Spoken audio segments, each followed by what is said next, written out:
Notre homme de la semaine est un inventeur qui cherche à économiser l'eau, ressource naturelle essentielle évidemment. Et oui, et pour cela, Jean-Baptiste Land a travaillé pendant près de 3 ans sur son projet. On connaissait les citernes et les cuves récupératrices d'eau pour stocker l'eau de pluie, mais lui, il a créé un système innovant, des tuiles qui captent l'eau et qui la stockent directement sur le toit.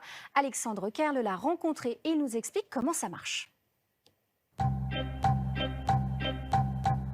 Je suis Jean-Baptiste Land, je suis le fondateur de Cactile qui développe un système de tuiles qui permet de stocker l'eau de pluie. Donc l'eau en fait qui ruisselle là sur la toiture, elle vient s'insérer dans les prises d'eau ici.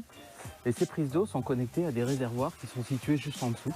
Grâce à une tuile en acier, cette toiture innovante n'est pas plus lourde qu'avec des tuiles traditionnelles en terre cuite, même une fois les réservoirs pleins. Une fois stockée, l'eau descend du toit jusqu'aux canalisations du foyer, par gravité, donc sans pompe ni électricité. L'usage est individuel pour les toilettes ou l'arrosage extérieur par exemple. Et il y a également un bénéfice collectif, c'est-à-dire que ces systèmes-là peuvent être utilisés pour participer à la lutte contre les inondations urbaines grâce à un outil qui permet de piloter ces toitures en fonction de la météo. Et donc par exemple, vidanger avant que l'orage arrive. Pour inventer un tel système, Jean-Baptiste Land a passé des heures dans son garage. Ben voilà, c'est l'atelier.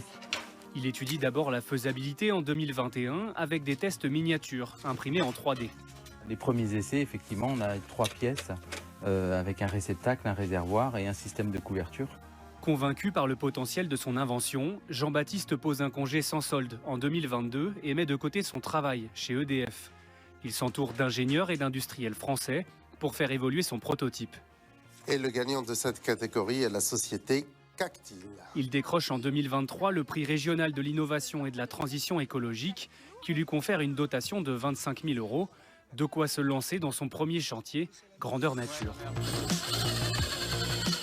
Cette entreprise Castrez a fait appel à lui pour installer son système, non pas sur le toit, mais sur les murs, car ces réservoirs s'installent aussi bien à l'horizontale qu'à la verticale.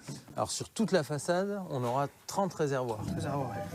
L'eau de pluie est simplement détournée du réseau de gouttières déjà existant. Le système va se remplir de toute façon régulièrement. Et donc ces 2000 litres, ça correspond à peu près 300 chasses d'eau.